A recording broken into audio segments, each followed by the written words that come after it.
Welcome back. প্রত্যেককে স্বাগত আমাদের চ্যানেলে। আশা করছি তোমরা খুব ভালো আছো এবং কনসিস্টেন্টলি তোমাদের প্রিপারেশান চালিয়ে যাচ্ছ। তার কারণ অলরেডি তোমরা কালিম্পং এবং বাঁকুড়া কোর্টের জন্য তোমরা ফর্ম ফিল আপ করেছো। এছাড়া বীরভূম কোর্টের কিন্তু পেন্ডিং গ্রুপ ডি পরীক্ষা কিন্তু আছেই। তো আজকের এই ভিডিওতে আমি তোমাদের বাঁকুড়া কোর্ট এবং কালিম্পং কোর্টের যে আবেদন তোমরা করেছিলে সেইটার সম্ভাব্য পরীক্ষার তারিখ নিয়ে আলোচনা করব। পাশাপাশি পূর্ব বর্ধমান জাজশিপের যে ডে গার্ড এবং নাইট গার্ডের পরীক্ষা হলো গত 16 তারিখ, অর্থাৎ গত রবিবার। আজকে সোমবার আমি ভিডিওটা আপলোড করছি। তো রবিবার যে পরীক্ষাটা হলো ডে গার্ড এবং নাইট গার্ডের, তো সেখানে 50টা প্রশ্ন এসেছিল। তার মধ্যে মানে টোটাল প্রশ্ন সেটটা পাওয়া যায়নি, তার কারণ কোশ্চেন সেট দেয়নি। কিন্তু আমারই এক ইউটিউব স্টুডেন্ট, তার নাম হচ্ছে অভিনব, ও আমাকে কোশ্চেনটা লিখে শেয়ার করেছে। তো সেইটাই তোমাদের সঙ্গে আমি দেখাবো যে কোশ্চেনের স্ট্যান্ডার্ড কীরকম এসেছিলো। কোশ্চেন কিন্তু মানে অ্যাভারেজ এসেছিলো, একদমই কঠিন আসেনি। তো সুতরাং জিকের দিকে তোমাদের নজর দিতে বলছি। জিকের ওপরে, স্ট্যাটিক জিকের ওপরে কীরকম কোশ্চেন এসেছিলো একবার তোমরা দেখে নাও।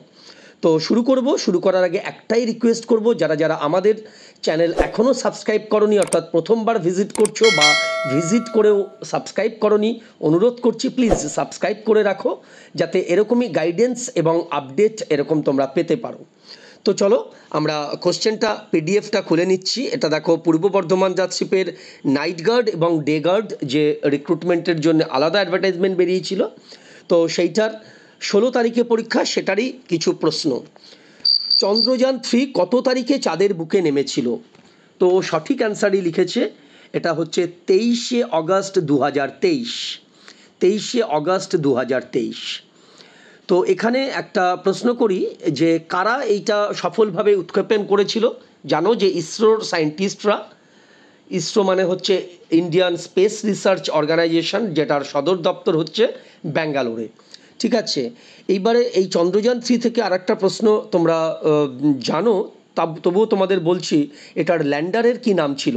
চন্দ্রযান-3 যে ল্যান্ডার, যেটা নাকি চাঁদে নেমেছিল চন্দ্রপৃষ্ঠে, সেই ল্যান্ডারের নাম ছিল হচ্ছে বিক্রম। এবং যে রোবোটিক যে ভেহিকেল ছিল, ঠিক আছে, যেটাকে রোভার বলা হয়, সেই রোভারের নাম ছিল হচ্ছে প্রজ্ঞান। ঠিক আছে, এগুলো মনে রাখবে। আচ্ছা, নির্ভয়া কাণ্ডর দোষী সাব্যস্ত হওয়া অপরাধীদের মধ্যে কতজনের ফাঁসি হয়েছিল, অর্থাৎ এক্সিকিউশন কতজনের হয়েছিল? তো মোট 6 জন আসামি ধরা পড়েছিল।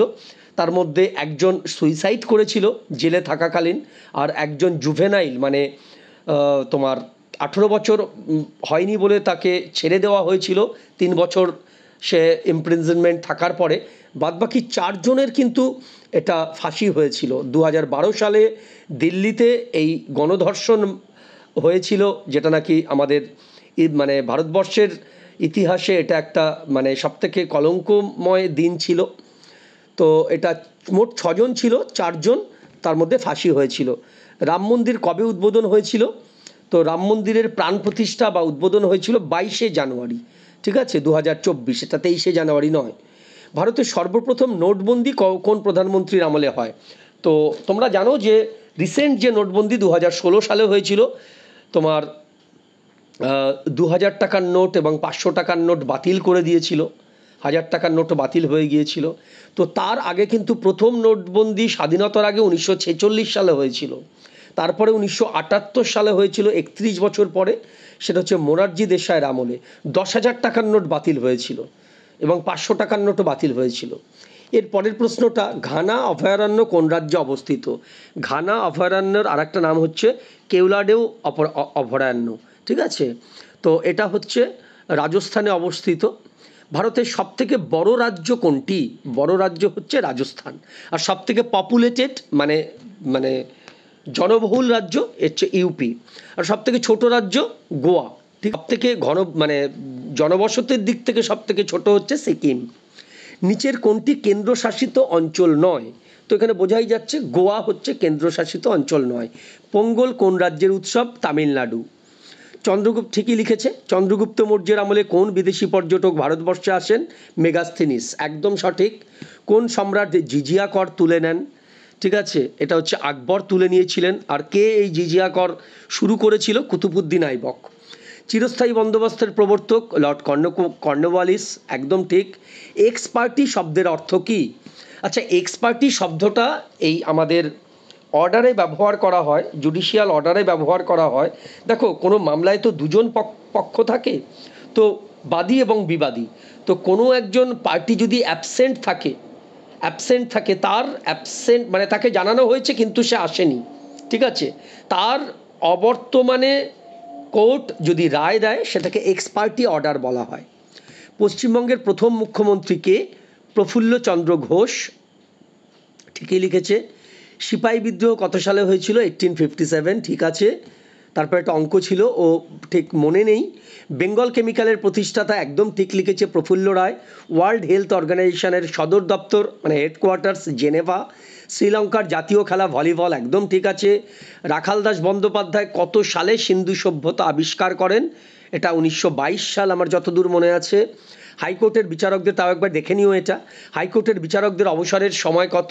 62, এবং সুপ্রিম কোর্টের 65। ভারতীয় সংবিধানের অভিভাবককে, এটা হচ্ছে তোমার সুপ্রিম কোর্ট, এটার অভিভাবক। আর ভারতীয় সংবিধানের জনক কাকে বলা হয়? Doctor BR Ambedkar. ভারতের কোন রাজ্যে প্রথম সূর্যোদয় হয়? অরুণাচল প্রদেশ, একদম ঠিক লিখেছে। ভারতের স্বাধীনতা বাংলাদেশের স্বাধীনতা দিবস কবে? 1971 সালে স্বাধীন হয়েছিল, 26শে মার্চ, ঠিক আছে, এটাই হচ্ছে স্বাধীনতা দিবস। আচ্ছা, আর জাতীয় সঙ্গীত কি বাংলাদেশের? আমার সোনার বাংলা, রবীন্দ্রনাথ ঠাকুর লিখেছিলেন। আর প্রথম প্রেসিডেন্ট কে ছিল বাংলাদেশের, স্বাধীন বাংলাদেশের? শেখ মুজিবর। আচ্ছা, তারপরের প্রশ্নটা হুবহু মনে নেই, এটা লিখেছে। আচ্ছা, দিল্লির সুলতানি সাম্রাজ্যের প্রথম মহিলা শাসক রাজিয়া সুলতানা, একদম ঠিক। তারপরে 1 কাঠা জমি কত বর্গফুট? এটা আমার জানা নেই। রাকেশ শর্মা কিসের সঙ্গে যুক্ত? মহাকাশচারী। ফুটবল বিশ্বকাপে সবথেকে বেশিবার ব্রাজিল, ঠিক লিখেছে। শেষ অনুষ্ঠিত হওয়া ক্রিকেট বিশ্বকাপের বিজেতা অস্ট্রেলিয়া, ঠিক লিখেছে। কোন ক্রিকেটার সবথেকে বেশি মানে উইকেট নেওয়ার রেকর্ড আছে? এটা মুরলীধরন, শ্রীলঙ্কার, 800 উইকেট, একবার দেখে নিও। ব্রহ্মপুত্র নদকে বাংলাদেশে কী নামে চেনে? যমুনা। রিকেট রোগ কোন ভিটামিনের অভাবে হয়? Vitamin D. ইসরোর সদর দপ্তর আমি বললাম, এটা বেঙ্গালোর। আচ্ছা, কোন বোমা মামলায় অভিযুক্ত ভগৎ সিংয়ের উকিল কে ছিল? চিত্তরঞ্জন দাস, ঠিক আছে। চৈতন্যদেবের শিক্ষাগুরু ঈশ্বরপুরী, ঠিক আছে। তারপরেরটা ঠিক মনে নেই হোর। ভারতের সুপ্রিম কোর্টের কার্যকলাপ কবে শুরু হয়? 1950 সাল। ভারতের প্রথম যাত্রীবাহী ট্রেন বোম্বে থেকে থানেতে এটা গিয়েছিল 1853 সালে। অবাক জলপানের লেখক সুকুমার রায়। ভারতের সর্বোচ্চ শৃঙ্গ কাঞ্চনজঙ্ঘা। প্রথম ভারতীয় যিনি ইংলিশ চ্যানেল অতিক্রম করেন মিহির সেন। আর প্রথম মহিলা ভারতের যে ইংলিশ চ্যানেল অতিক্রম করেন আরতি সাহা, ঠিক আছে। মোটামুটি এই কটা প্রশ্ন দিয়েছে, অনেকগুলোই দিয়েছে। ওকে অসংখ্য ধন্যবাদ, এইগুলো তোমাদেরও কাজে লাগবে। আরও অনেকেই আমাকে দিয়েছে, যাই হোক, ও PDF আকারে দিয়েছে বলে এটাই আমি শেয়ার করলাম। যারা যারা আমাকে দিয়েছো প্রশ্ন, তাদের সবাইকেই আন্তরিক শুভেচ্ছা এবং অভিনন্দন। তোমাদের পরীক্ষা আশা করি খুব ভালো হয়েছে, এবং এই রেজাল্টটা কিন্তু খুব বেশি দিন সময় নেবে না। অ্যাজ অ্যান্ড হোয়েন আপডেট পাবো তোমাদের দিয়ে দেবো। আর বাঁকুড়া কোর্টের পরীক্ষা কিন্তু পুজোর আগেই হবার সম্ভাবনা আছে, এবং কালিম্পং কোর্টেরও কিন্তু পরীক্ষা পুজোর আগে হয়ে যাবে, একদম কনফার্ম, ঠিক আছে। তো চলো, তোমাদের কোনো রকম কিছু কোয়ারিজ থাকলে অবশ্যই কমেন্ট করো। আর আমাদের স্টাডি মেটেরিয়াল এখন দেওয়া হচ্ছে general knowledge, English, Bengali and computer যে পেপারটা কম্পিউটার থাকে, হ্যাঁ, 2, 3, 4টে প্রশ্ন থাকে। তো সেটা কি করে পাবে সেই পিডিএফগুলো? সেটা ডেসক্রিপশান বক্স ফলো করে নাও, অবশ্যই সেটা পেইড PDF। ম্যাথসের PDF খুব অল্প দিনের মধ্যে আসছে। তো চলো, ভিডিওটা ইনফরমেটিভ হলে একটা লাইক দিও আর বন্ধুদের সাথে শেয়ার করে দিও। চলো, আজকের মতন এতটুকুই।